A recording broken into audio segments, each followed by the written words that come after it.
Madam అంటే మీకు తగ్గ రికగ్నిషన్ రాలేదు మీ టాలెంట్ కి అని చెప్పేసి, talent చూపిస్తున్నావేంటి? These are the questions that even I have. Why? So నేను ఎవరిని అడగాలి?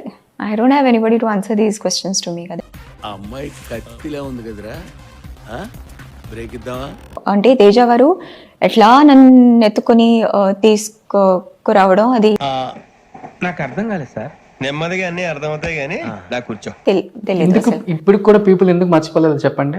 ఎందుకంటే మగాడైన వాడెవడు కళ్ళు తిప్పుకోలేడు. సదా గారు ఎప్పుడు ఎట్లా వచ్చినా గానీ యాక్సెప్ట్ చేస్తాం. ఓకే కొంత ఫిల్మ్స్ లో చేయలేదు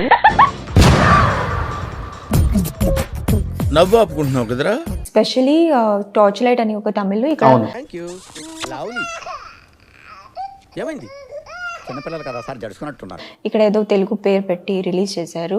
ఆ పిల్లలాగే ఉంది. ఆ పిల్లలాగే అంటావేంటి?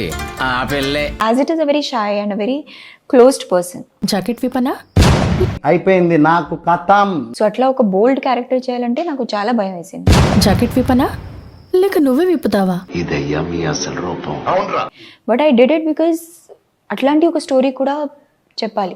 అవునా నిజమా? సదా ఇది ఎందుకు చేసింది అట్లా ఓకే యాక్సెప్ట్ చేయలేదు.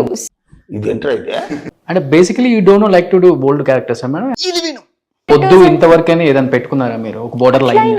లైన్ కాదు ఊరికే ఏదో బోల్డ్ చేయాలని చేయడం వేరే. లైక్ ప్రాస్టిట్యూషన్ మీద బేస్ అయ్యి మీద ఏదో చూపిస్తున్నారంటే కొన్ని సీన్స్ గానీ కొన్ని ఇది they are very required for that kind of subject. So అలా ఉంటే it is a different thing. గది ముచ్చట